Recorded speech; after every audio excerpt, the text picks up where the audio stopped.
पुरानी बात है। जसवंत नगर राज्य में एक गरीब किसान केशव रहता था। बड़ी ही मनौती के बाद उसके यहाँ पर एक पुत्र ने जन्म लिया। उसने अपने पुत्र का नाम चंद्रक रखा। चंद्रक धीरे धीरे बड़ा होने लगा। स्वभाव से चंद्रक बड़ा ही उदंड बालक था। वह अक्सर अपनी उम्र के बच्चों के साथ लड़ाई झगड़ा करता रहता। जब भी केशव चंद्रक से कहता, बेटा चंद्रक, तू हमेशा झगड़े और मारपीट करने में ही समय बिताता है। तू मेरे साथ खेतों पर चल, वहाँ पर मेरे साथ काम में हाथ बटा। तब चंद्रक कहता, बापू मैं खेतों पर नहीं जाऊंगा। दिन बीते, एक दिन चंद्रक बड़ा हुआ और एक दिन केशव ने उसे कहा, बेटा उम्र के हिसाब से अब मैं बहुत थकान का अनुभव करने लगा हूँ। भगवान की दया से तुम अब काम करने के लायक हो गए हो, इसीलिए अब तुम हमें कमा कर खिलाओ। बापू तुमसे इतने दिनों तक तो मुझे खिलाया पिलाया है, कुछ दिन तक और खिलाओ पिलाओ तो क्या हो जाएगा। यह सुनकर केशव चुप हो गया और पहले की ही तरह अपने काम में जुट गया। कुछ दिनों के बाद केशव ने फिर से अपने बेटे से कहा, बेटा अब मुझसे पहले जैसा काम नहीं होता। मैं बुढ़ा हो चला हूँ। लगता है कि थोड़े ही दिन जीवित रह पाऊंगा, परंतु जितने दिन भी जीवित हूँ तब तक अब तुम ही मुझे कुछ कमा धमा कर खिलाओ। बापू अभी क्या जल्दी पड़ी है, जरा मेरी दाढ़ी मूछें तो निकल आने दो। जब मेरी दाढ़ी मूछें निकल आवेंगी तब मैं अवश्य ही कोई काम काज करूँगा। बापू के समझाने का चंद्रक पर कोई असर नहीं पड़ता और वह अपने साथियों के साथ सारा दिन मटर गश्ती करता फिरता था। इसी तरह से कुछ वर्ष और अधिक व्यतीत हो गए। एक दिन केशव ने अपने बेटे से कहा, बेटा अब तो तुम्हारी बड़ी बड़ी मूछें भी उग आई हैं, अब कुछ काम काज करो ना। अब तो सचमुच ही मैं बुढ़ा हो गया हूँ। तब चंद्रक बोला, बापू तुम दोनों मेरे माता पिता हो, तुमने मुझे पैदा किया है, मुझे जीवन भर खिलाने का तुम्हारा फर्ज है। अपने फर्ज को निभाओ, मैं तो कुछ भी काम काज नहीं करूँगा। यह कहकर वह झोपड़ी से बाहर निकल गया। तब केशव ने अपनी पत्नी से कहा, सुखिया मैं तो चंद्रक को समझा समझा कर हार गया हूँ। उसे सुधारने का मुझे अब कोई उपाय नजर नहीं आता। क्या मैं इसी तरह से अपने बुढ़ापे में खेतों में काम करता रहूँगा? आप इस प्रकार से दुखी मत होइए। आप ऐसा कीजिए कि राज दरबार में जाकर चंद्रक के खिलाफ महाराज से शिकायत कर दीजिए। तब महाराज चंद्रक को दरबार में बुलाकर डांट डपट कर उसे सही रास्ते पर लगा देंगे। शायद तुम ठीक ही कहती हो सुखिया, मुझे तो ऐसा ही करना चाहिए। उसी दिन केशव जसवंत नगर के राजा केतु के दरबार में जा पहुंचा। दुहाई है महाराज, मेरा न्याय कीजिए, कहो तुम्हें क्या कष्ट है। महाराज मेरा एक पुत्र है जिसका नाम है चंद्रक। इस आस के साथ कि बड़ा होकर वह मेरे बुढ़ापे का सहारा बनेगा। मैंने उसे बड़े ही लाड चाव से पाला। अब जबकि मैं बुढ़ा हो गया हूँ तो मेरा बेटा चंद्रक मेरा कोई काम नहीं करता। वह दिन भर अपने आवारा दोस्तों के साथ इधर उधर मटर गश्ती करता फिरता है। मेरे समझाने पर कहता है कि वह जीवन भर कोई काम धंधा नहीं करेगा, मुझे ही जीवन भर उसे कमा कर खिलाना पड़ेगा। ओह, तुम्हारा बेटा तो बड़ा ही स्वार्थी है। कोई बात नहीं, मैं उसे सबक जरूर सिखाऊंगा।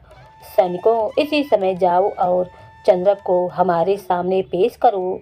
सैनिकों ने बिल्कुल भी देर ना लगाई और शीघ्र ही वह चंद्रक को लेकर महाराज के सामने उपस्थित हो गए। महाराज ने चंद्रक से कहा, चंद्रक क्या यह तेरा पिता है? हाँ महाराज। क्यों रे चंद्रक, तू इतना जवान और हट्टा कट्टा है, फिर भी काम धंधा क्यों नहीं करता? अपने बूढ़े माँ बाप को कमा कर क्यों नहीं खिलाता? महाराज मैं काम काज करूँ भी तो क्या करूँ, मैंने आज तक कोई काम काज सीखा ही नहीं। ओह, काम काज सीखने की अब मेरी उम्र भी नहीं रही। चंद्रक ऐसा कहते हुए, तुझे शर्म नहीं आती? तुम जो कुछ भी मर्जी करो, चाहे चोरी करो, डाका डालो, यह तुम्हारी मर्जी है, परंतु तुम्हें अपने बूढ़े माँ बाप को खिलाना पिलाना ही पड़ेगा। खबरदार, अब फिर से मुझे तुम्हारे खिलाफ कोई शिकायत सुनने को मिली तो मैं तुम्हें बंधक बना दूंगा। चंद्रक ने हैरान होते हुए कहा, महाराज, आप मुझे चोरी करने की सलाह दे रहे हैं? अरे मूर्ख, तेरे बस का तो वह काम भी नहीं है। चोरी करने में भी दिमाग का प्रयोग करना पड़ता है और मेहनत लगानी पड़ती है। तुम जैसे निठल्ले और कामचोर के बस का यह काम भी नहीं है। ऐसे पुत्र का पिता होने से तो अच्छा है कि आदमी निरपुत्री होता। चंद्रक, तू मानव जीवन पर एक कलंक है। चंद्रक मन ही मन में सोच रहा था, ओ भरे दरबार में मेरा इतना अपमान। यह राजा अपने आप को समझता क्या है? क्या मैं इसके डराने और धमकाने से काम धाम करने लगूंगा? नहीं, हरगिज नहीं। इसके बाद जब दोनों पिता पुत्र राज दरबार से बाहर आ गए तब पिता ने कहा, चलो चंद्रक, घर चलो। नहीं बापू, अब मैं घर नहीं जाऊंगा। आज से तुम मेरे लिए मर गए और मैं तुम्हारे लिए मर गया। चंद्रक, यह तू क्या कहता है बेटा? ठीक ही कहता हूँ पिताजी। भरे दरबार में आपने मुझे अपमानित करवाया और अब आपके कलेजे में ठंडक पड़ गई होगी। अब मैं कोई काम धंधा करूँ या न करूँ, परंतु मैं आपके पास नहीं आऊँगा, यह बात पक्की है। यही कहते हुए चंद्रक वहाँ से चला गया। उसके पिता ने चंद्रक को रोकने की बहुत ही कोशिश की, परंतु चंद्रक नहीं रुका। चंद्रक के जाने के बाद केशव सोचने लगा, जाने भी दो, इसको जब कोई ठिकाना नहीं मिलेगा तो थक हार कर घर वापस ही लौट आएगा। इधर चंद्रक नगर से बाहर निकलकर एक जंगल की ओर बढ़ने लगा। चलते चलते संध्या हो चुकी थी और अंधेरा छाने लगा। चंद्रक ने सोचा कि रात इसी जंगल में बितानी पड़ेगी और वह जंगली जानवरों से बचने के लिए एक पेड़ के ऊपर चढ़कर बैठ गया। आधी रात बीत चुकी थी और चंद्रक पेड़ की डाल पर बैठा हुआ सोचता रहा था कि तभी उसे किसी आदमी के बोलने की आवाज़ सुनाई दी। चंद्रक ने पेड़ से नीचे झाँका तो देखा कि एक आदमी, जिसके सामने हीरे जवाहरात और मोतियों से भरी हुई एक थैली खुली पड़ी थी, वह अपनी इस दौलत को देखकर कह रहा था, अरे वाह भगवान, आज तो तूने मुझ पर बड़ी ही कृपा की और चोरी में मुझे इतना माल हाथ में लग गया। पेड़ पर बैठा हुआ चंद्रक यह समझ गया कि अवश्य ही यह कोई चोर है जो अपनी चोरी का माल लेकर यहाँ पर आ गया है। चंद्रक सोचने लगा कि काश इतनी दौलत उसके पास भी होती। इन्हीं सोच विचारों में डूबे हुए चंद्रक का संतुलन अचानक खराब हो गया और वह फिसलकर उस चोर के सामने आ गिरा। उसे देखते ही चोर ने कहा, कौन हो तुम? मैं चंद्रक हूँ। इस पेड़ पर बैठे तुम इतनी रात को क्या कर रहे थे? मैं घर से रूठ कर निकला हूँ। आखिर ऐसी क्या बात हो गई? तब चंद्रक ने उस चोर को अपने विषय में विस्तार पूर्वक बता दिया। सारी बात जानकर वह चोर मन ही मन में सोचने लगा, यह लड़का हट्टा कट्टा है, क्यों ना इसे अपनी चोरी के धंधे में शामिल कर लूं। यही सोचकर उस चोर ने कहा, चंद्रक, मेरा नाम कन्हैया है, क्या तुम चोरी का काम सीखना चाहते हो? हाँ, चंद्रक, चोरी का काम करके तुम जल्दी से ढेर सारी दौलत कमा पाओगे और मालिक बन जाओगे और फिर चोर बनकर ही तुम राजा केतु से अपने अपमान का बदला ले सकते हो। बात तो तुम ठीक ही कहते हो भैया चोर, मुझे तुम्हारी यह बात स्वीकार है। तो चलो मेरे साथ, मेरे घर नंदी वन में है, हम वहीं चलकर रहेंगे। ठीक है काका। और फिर वह दोनों जल्दी ही कन्हैया चोर के घर पर पहुंच गए।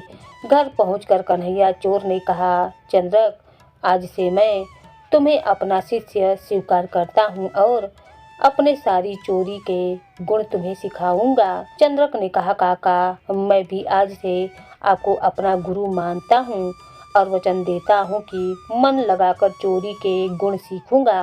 शाबाश चंद्रक। इस घटना के बाद वह दोनों सो गए। दूसरी तरफ चंद्रक के माता पिता चंद्रक के लिए बहुत ही परेशान थे। खास तौर पर उसके पिता अब पछता रहे थे कि उन्हें महाराज के पास जाकर शिकायत नहीं करनी चाहिए थी। चंद्रक की माँ सुखिया फूट फूट कर रो रही थी। इधर नंदी वन में यह चोर चंद्रक को चोरी करने के नए नए तरीके सिखा रहा था। उसने चंद्रक से कहा, चंद्रक, आज मैंने तुम्हें सिखाया कि किस प्रकार चोरी करने के लिए बड़ी बड़ी इमारतों पर रस्सी डालकर अंदर पहुंचा जाता है। 1 महीने के अंदर अंदर कन्हैया चोर ने चंद्रक को चोरी के सारे गुण सिखा दिए।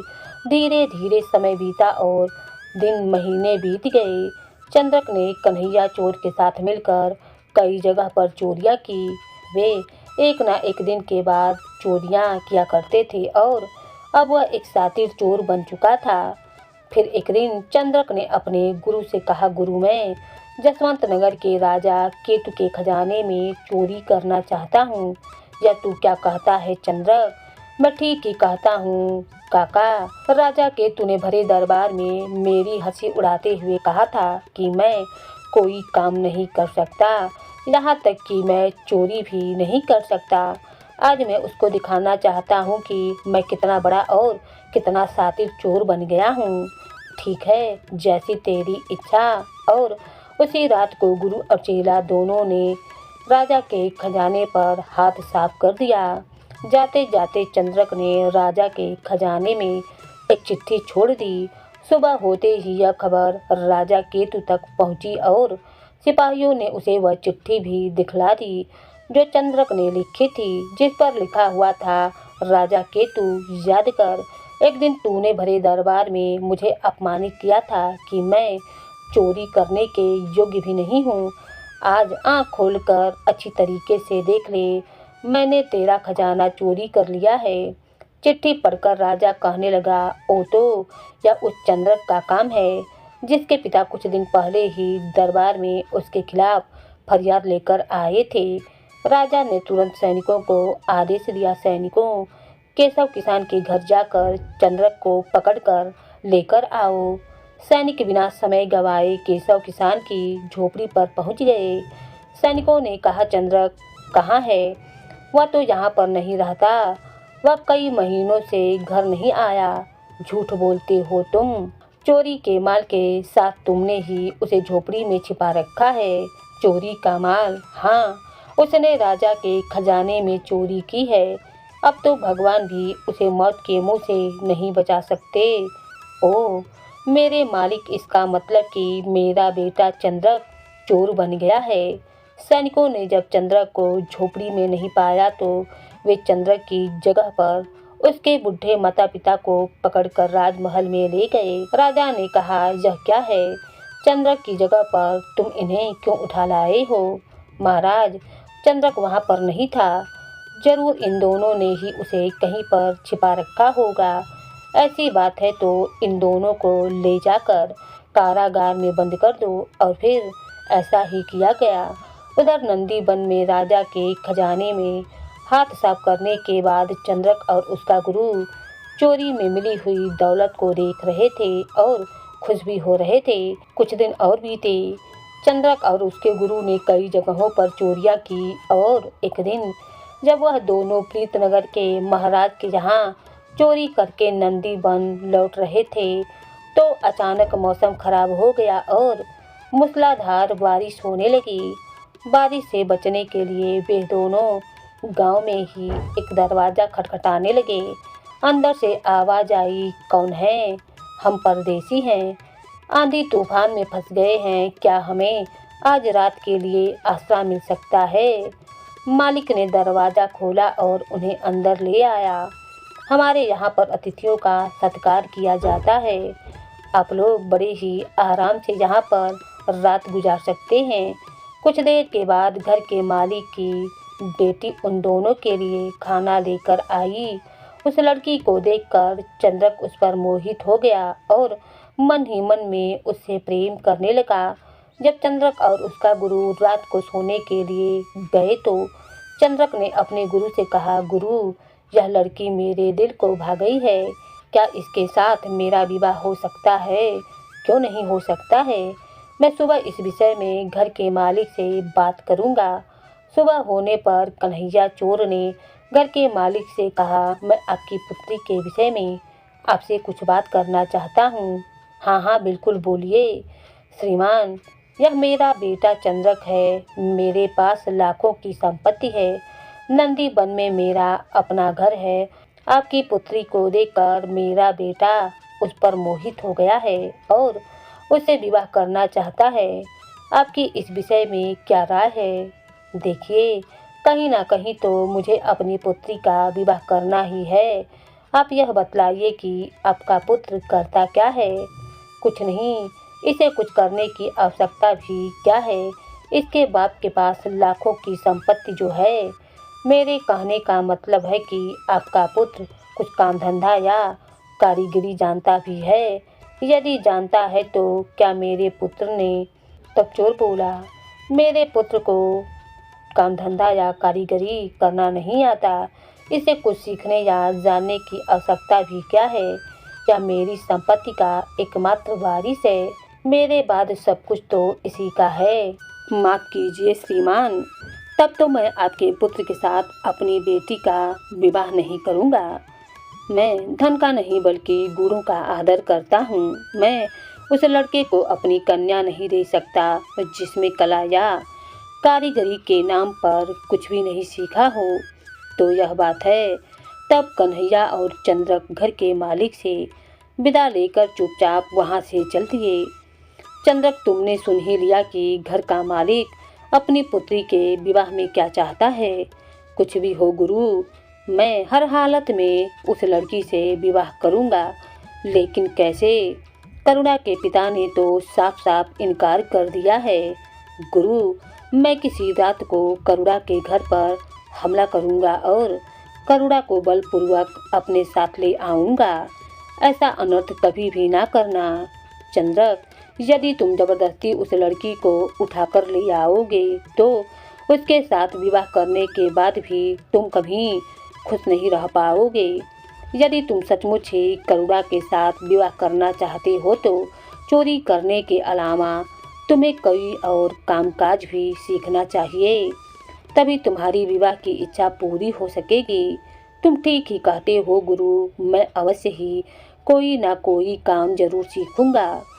गुरु, आप ऐसा कीजिए कि आप अकेले ही नंदी वन में जाइए। मैं इसी समय कोई ना कोई काम धंधा सीखने का जुगाड़ करता हूँ। ठीक है, मैं नंदी वन में तुम्हारी प्रतीक्षा करूँगा। चंद्रक को छोड़कर जब कन्हैया वहाँ से चला गया तब चंद्रक पास ही के नगर में पहुँचा और एक सुनार की दुकान पर पहुँचा। सेठ जी, मुझे कुछ खरीदना नहीं है। मैं सुनार का धंधा सीखना चाहता हूँ। क्या आप यह काम मुझे सिखाएंगे? क्यों नहीं, बिल्कुल सिखा दूँगा। मैं आपके धंधे को कितने दिनों में सीख सकता हूँ? अरे भलमानस, 3-4 वर्ष लग सकते हैं। ओह, मैं इतने दिन धंधा सीखने में खराब नहीं कर सकता। मुझे तुम 3-4 दिनों में ही यह काम धंधा सिखा दो। लगता है कि तू कोई मूर्ख है। तू मेरा काम नहीं सीख सकता। जा जा, यहाँ से मेरा समय खराब मत कर। सेठ ने चंद्रक को डांट डपट कर वहाँ से भगा दिया। चंद्रक बहुत ही कम दिनों में कोई ना कोई काम काज या कारीगरी सीख लेना चाहता था, परंतु काम सीखने के सिलसिले में वह जहाँ जहाँ भी गया उसे यही जवाब मिला। हर कोई उससे यही कहता, किसी भी काम को सीखने के लिए लंबा समय चाहिए। चंद्रक हर जगह से निराश लौटने लगा। इसी उधेड़बुन में वह जब जा रहा था तो देखा कि एक मजदूर अपनी पीठ पर अनाज की बोरियां लादे हुए जा रहा था। उन्हें देखकर चंद्रक सोचने लगा, मजदूरी एक ऐसी कला है जो बिना सिखाए ही पल भर में आ सकती है। क्यों ना और काम धंधे छोड़कर मैं मजदूरी करना सीख लूं। और चंद्रक भी उन मजदूरों के साथ काम में लग गया। शाम होते होते तो चंद्रक को भी उसकी मजदूरी मिल गई। चंद्रक ने जो पैसे कमाए उन्हें लेकर वह सीधा करुणा के घर पर पहुंचा और उसके पिता से कहने लगा, मैंने आज ही आपके कहे के अनुसार मजदूरी करने की कला सीखी है। यह पैसे मैंने मजदूरी करके कमाए हैं। क्या अब आप अपनी पुत्री का विवाह मेरे साथ नहीं करेंगे। मुझे खुशी है कि तुमने मेरे कहे पर अमल किया। अब मैं अवश्य ही अपनी बेटी का विवाह तुम्हारे साथ करूँगा। अगले दिन चंद्रक और करुणा का विवाह हो गया। विवाह के बाद भी चंद्रक रोज मजदूरी का काम करने के लिए जाने लगा।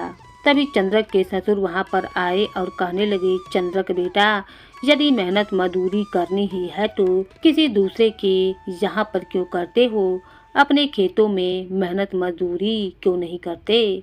आप यह क्या कह रहे हैं पिताजी? चंद्रक बेटा, मुझसे कुछ भी छिपा नहीं है। मैं तुम्हारी असलियत जानता हूँ। तुम जसवंतपुर के किसान के बेटे हो। आप मेरे बारे में इतना सब कुछ कैसे जानते हैं?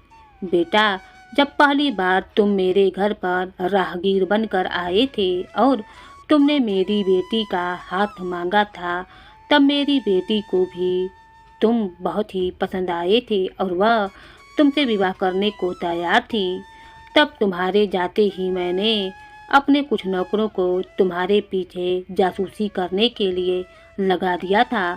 उन्होंने तुम्हारा पीछा किया और तुम्हारे बारे में सब कुछ पता लगाया कि तुम कौन हो, क्या करते हो और तुम्हारे माता पिता कौन हैं। बेटा, मेरी बात सुनो। चोरी करना बुरा काम है, उसे छोड़कर अपने खेतों में मन लगाओ। इसी में तुम्हारी भलाई है। शायद आप ठीक ही कहते हैं पिताजी। इसके बाद चंद्रक अपनी पत्नी को लेकर अपने गुरु के पास पहुंचा और कहने लगा, गुरुजी, यदि मैं चोरी का जीवन छोड़ना चाहूं तो क्या आप मुझे उसकी आज्ञा देंगे? क्यों नहीं दूंगा। तुम चाहो तो आज इसी समय चोरी छोड़ सकते हो। तब गुरुजी, मुझे वह धन लौटा दीजिए जो मैंने और आपने राजा केतु के खजाने से चुराया था। कन्हैया चोर ने चंद्रक को सारा धन लौटा दिया और उसके बाद चंद्रक वह सारा धन लेकर राजा केतु के दरबार में जा पहुंचा और कहने लगा, महाराज, मैंने आपके खजाने में चोरी करने का दुस्साहस किया था। मुझे क्षमा कीजिए, मैं आपका सारा धन लौटाने आया हूँ। राजा ने हैरान होकर कहा, अरे, यह अनहोनी कैसे हो गई? परंतु फिर भी तुम सही रास्ते पर लौट आए हो तो मैं तुम्हें क्षमा कर देता हूँ।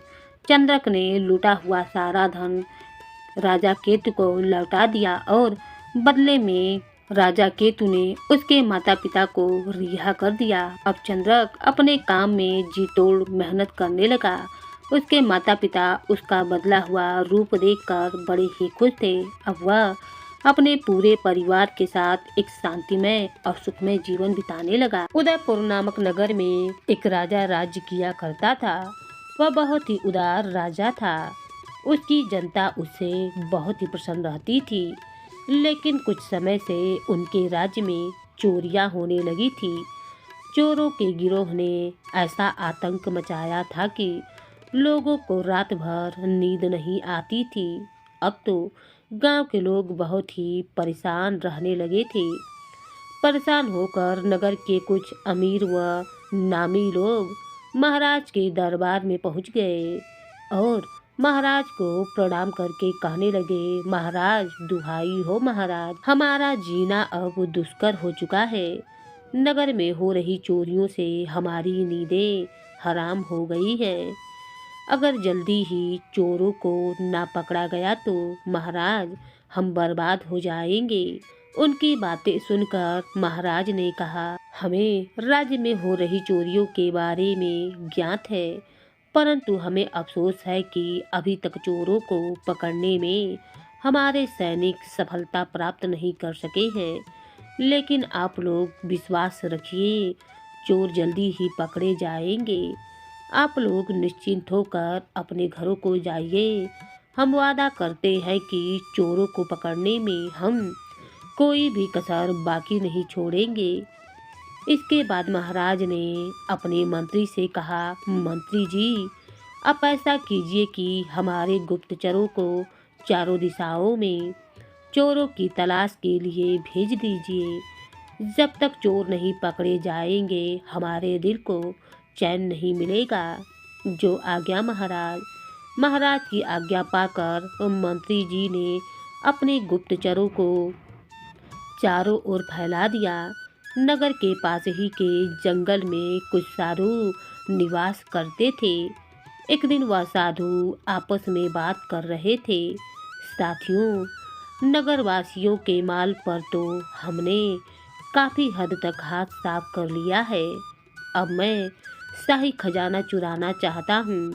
दरअसल साधु के भेष में चोर थे जो जंगल में रहकर चोरियां करते थे और सबकी नज़र से बचने के लिए वह साधु बनकर जंगल में कुटिया बनाकर रहते थे। उन साधु का सबसे मेन जो मुखिया था उसका नाम चरण सिंह था। उसने कहा, शाही खजाना चुराना अब मेरे मन में बस गया है। तब उसका मित्र बोला, चरण सिंह, लेकिन हमारी तलाश में तो जासूस लगे हुए हैं। चिंता मत करो साथियों, वह सोच भी नहीं सकते कि हम साधु के रूप में यहाँ जंगलों में छिपे हुए हैं। मैंने बहुत ही अच्छी योजना तैयार की है। तभी दूसरा चोर बोला, लेकिन क्या चरण सिंह, मेरी नज़र तो शाही दरबार के खजाने पर है, परंतु मुझे एक बार शाही खजाना और उसकी व्यवस्था देखनी होगी, तभी तो हम चोरियां कर सकेंगे। यह काम तो बहुत मुश्किल है। नहीं मित्र, मेरे लिए कोई भी काम मुश्किल नहीं है। साथियों, मैं आज ही जाऊंगा और खजाने के बारे में पता लगाकर ही लौटूंगा। इसके बाद हम सब मिलकर चोरियां करेंगे। इतना कहकर चोर, जो साधु के रूप में था, वह घूमते टहलते हुए महाराज के दरबार में जा पहुंचा। उसने महाराज के बारे में सब कुछ पहले से ही पता कर लिया था। उसे पता था कि महाराज की कोई संतान नहीं है और महाराज और महारानी इसकी वजह से बहुत ही चिंतित रहते हैं। उसने मन में योजना बनाई थी कि इसी के जरिए वह महाराज के खजाने तक पहुंचेगा। योजना के अनुसार चोर साधु के भेष में महाराज के सामने उपस्थित हुआ। ऋषि को देखकर महाराज ने उनसे कहा, प्रणाम ऋषिवर, कहिए कैसे आना हुआ?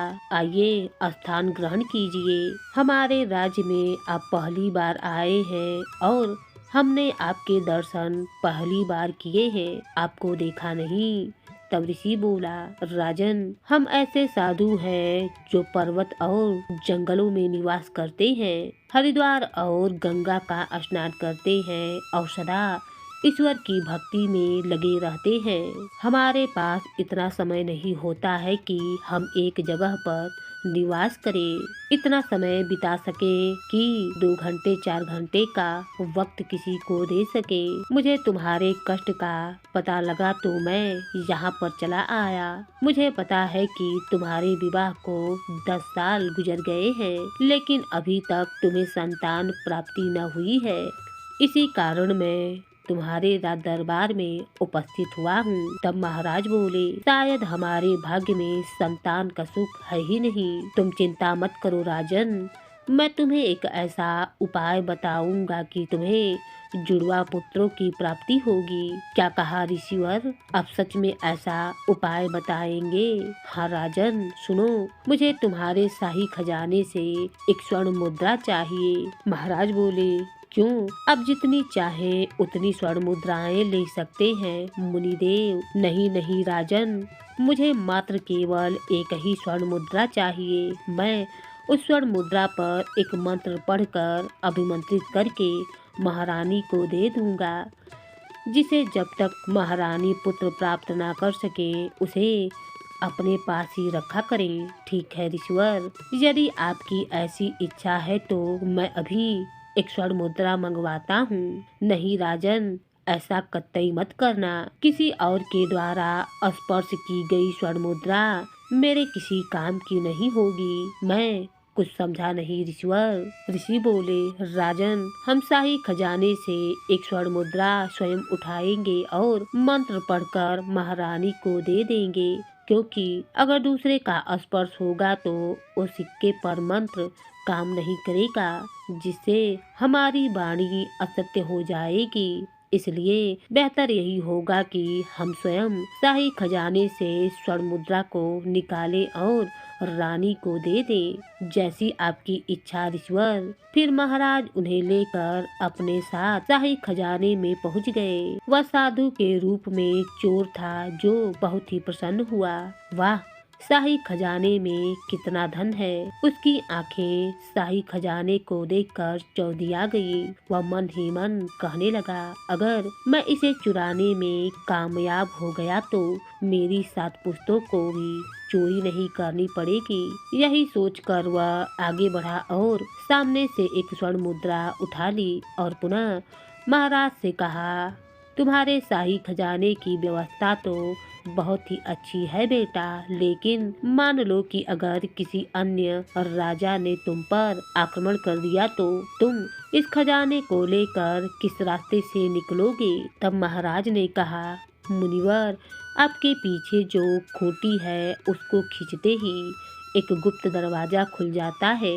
दरवाजे से हम खजाने सहित एक पहाड़ी की गुफा में पहुंच जाएंगे। बहुत अच्छा, तुमने ऐसा उपाय सोचकर बहुत ही बुद्धिमानी का काम किया है राजन। लेकिन क्या ऋषिवर, तुमने यह मुझे तो बता दिया बेटा, लेकिन किसी और को यह कभी ना बताना। मेरे अलावा यह राज अगर किसी को पता चला तो तुम्हारे शाही खजाने पर हमला हो सकता है। तब महाराज बोले, ऋषिवर, मेरे अलावा इस गुप्त द्वार के बारे में केवल सेनापति ही जानते हैं। तब ऋषि बोले, तुम्हें इसके बारे में सेनापति को भी नहीं बताना चाहिए था ऋषिवर। वह मेरे बचपन का मित्र है, वह कभी भी मेरे साथ धोखा नहीं करेगा। अच्छा चलिए राजन, मैं स्वर्ण के सिक्के पर मंत्र पढ़कर महारानी को दे देता हूँ। चोर ने पूरी योजना को अंजाम देने के लिए महाराज से सारी व्यवस्था की जानकारी ले ली थी। तब राजा ने कहा, ठीक है ऋषि, चलिए। इसके बाद साधु रूपी वह चोर झूठ मूठ का उस स्वर्ण मुद्रे पर मंत्र पढ़ा और अभिमंत्रित करके महारानी को दे दिया और महारानी से कहने लगा, इस मंत्र पढ़े हुए सिक्के को आप अपने पास ही रखना बेटी, जब तक तुम्हें संतान की प्राप्ति ना हो जाए। ठीक है मुनिदेव, मैं ऐसा ही करूँगी। और फिर वह साधु अपने आश्रम में जा पहुँचा और अपने साथियों को बताने लगा, साथियों, हमें दरबार के शाही खजाने के बारे में सब कुछ पता चल गया है। हमें आज ही इस चोरी को अंजाम देना होगा। और ऐसा ही हुआ। चोर चरण सिंह ने अपने साथियों के साथ रात के अंधेरे में दरबार में जा घुसा और सारा खजाना लूट लिया। जब अगली सुबह हुई तो यह बात सारे महल में फैल गई तो महाराज बहुत ही क्रोधित हुए और अपने मंत्री से बोले, मंत्री जी, खजाने की सुरक्षा व्यवस्था इतनी मजबूत थी कि सैनिकों की नज़र से बचकर चिड़िया भी वहां तक नहीं पहुंच सकती थी। फिर आखिरकार खजाना कैसे चोरी हो गया? तब मंत्री ने कहा, महाराज, शाही खजाना तो गुप्त द्वार से चोरी किया गया है। क्या? खजाने के गुप्त द्वार के बारे में तो मुझे और मात्र सेनापति को ही मालूम था। ऐसा सोचकर महाराज ने कहा, फिर चोरों को गुप्त द्वार के बारे में कैसे पता चला? कहीं सेनापति चोरों के गिरोह में शामिल तो नहीं हो गया है? तब सेनापति ने कहा, आप क्या सोच रहे हैं महाराज? महाराज उत्तेजित होकर बोले, सेनापति, तुम हमें बेवकूफ बनाने की कोशिश मत करो। सेनापति जी, तुम्हारे कारण ही शाही खजाने की चोरी हुई है। शाही खजाने के गुप्त द्वार के बारे में मात्र मुझे और तुम्हें ही पता था। आप बेकार में मुझ पर शक कर रहे हैं महाराज। मैं अपनी प्यारी बेटी की सौगंध खाकर कहता हूँ कि यह भेद मैंने किसी को नहीं बताया। सैनिकों, सेनापति को ले जाकर कारागार में डाल दो। महाराज की इस बात को सुनकर सभी सैनिक स्तब्ध खड़े थे, लेकिन उन्होंने महाराज की आज्ञा का पालन किया और सेनापति को ले जाकर कारागार में डाल दिया।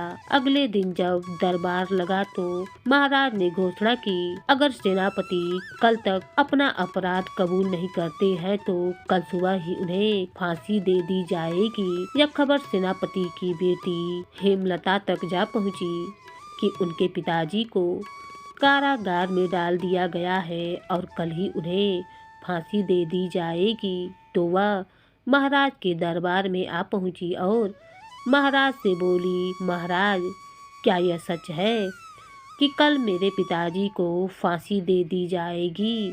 हाँ, तुमने बिल्कुल ठीक सुना, लेकिन अगर तुम्हारे पिता यह बता देते हैं कि खजाना कहाँ पर है तो उनकी सजा जरूर टल भी सकती है। लेकिन महाराज, जो अपराध मेरे पिता ने किया ही नहीं है वह कैसे कबूल कर सकते हैं?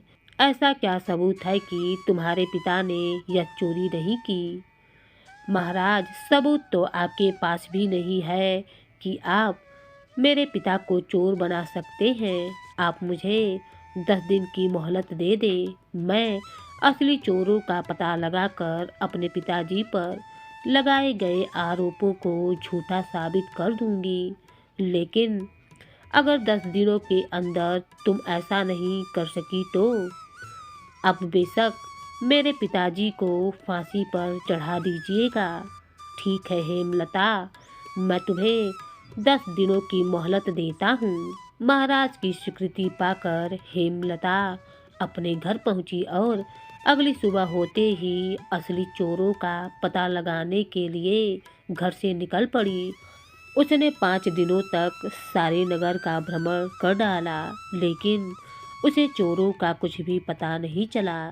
एक दिन वह सोचने लगी, मैंने सारे नगर का भ्रमण तो कर लिया है, लेकिन चोरों का कुछ भी पता नहीं चला। अब जंगल की ओर जाना चाहिए। हो सकता है कि चोर डर के मारे जंगल में बसे हों।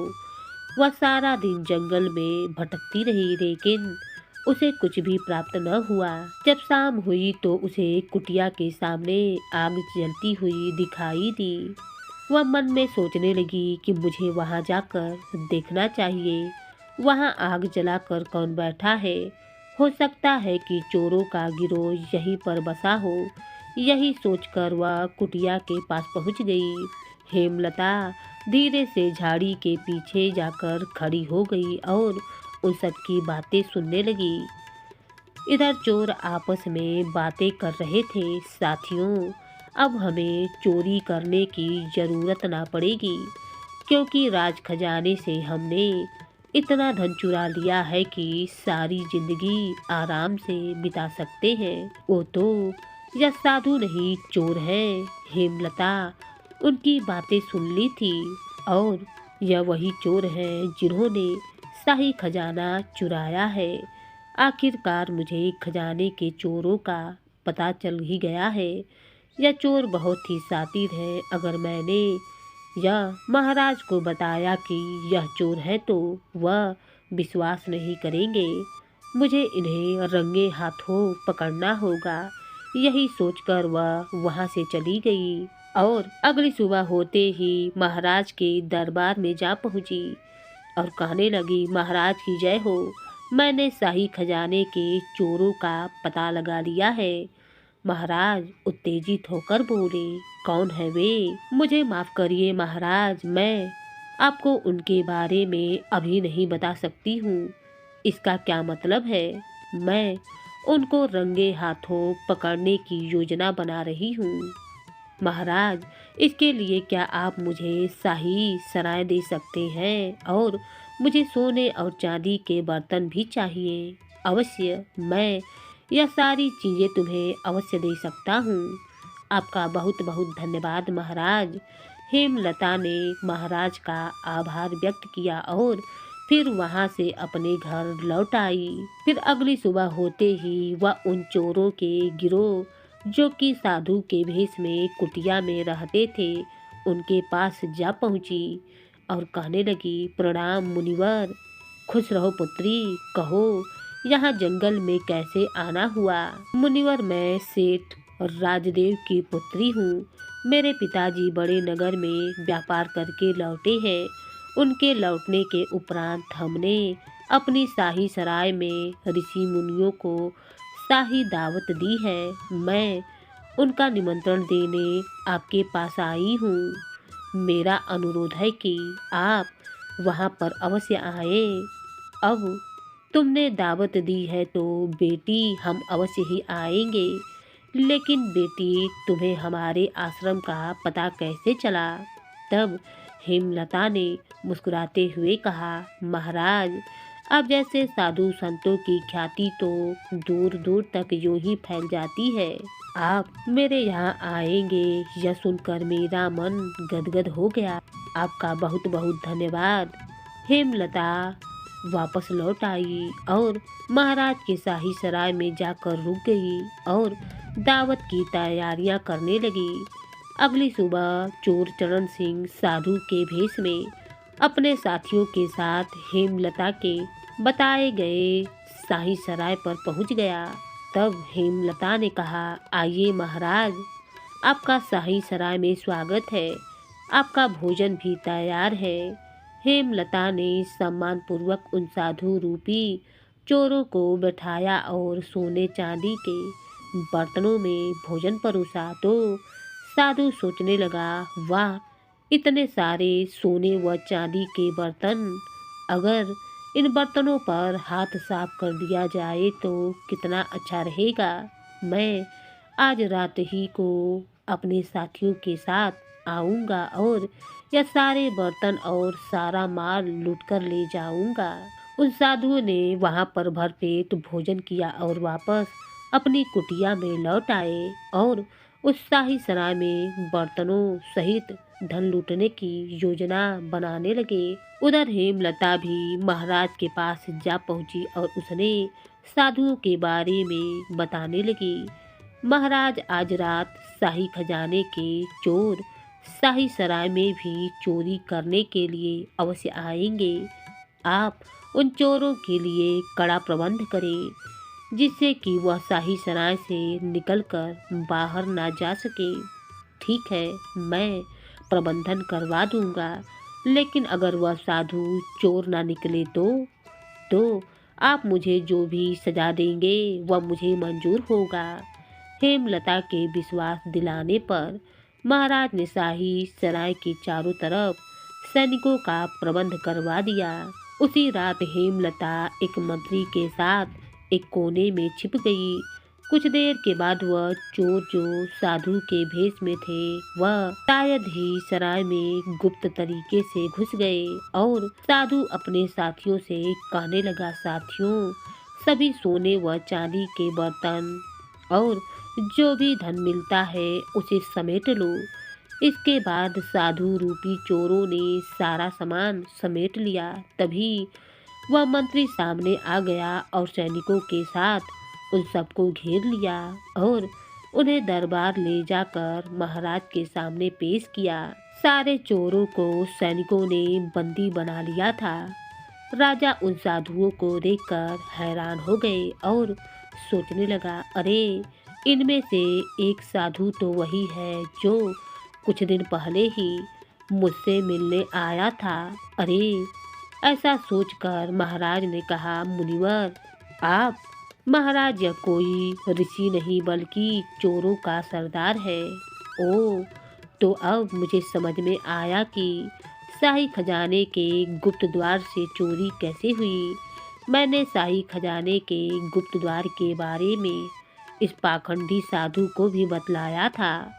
पाखंडी, तूने शाही खजाना कहाँ छुपाया है?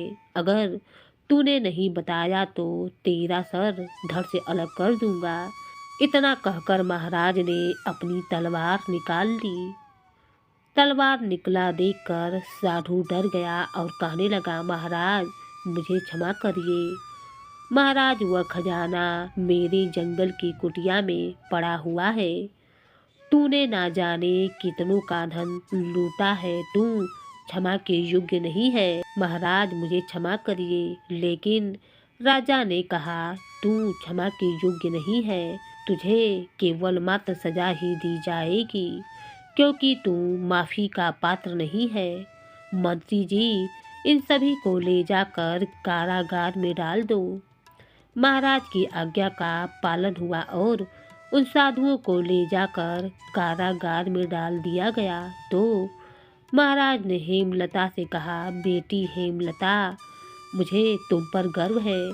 तुमने न सिर्फ अपने पिता को सजा से बचाया बल्कि पूरे नगर को भी चोरों के गिरोह से बचा लिया।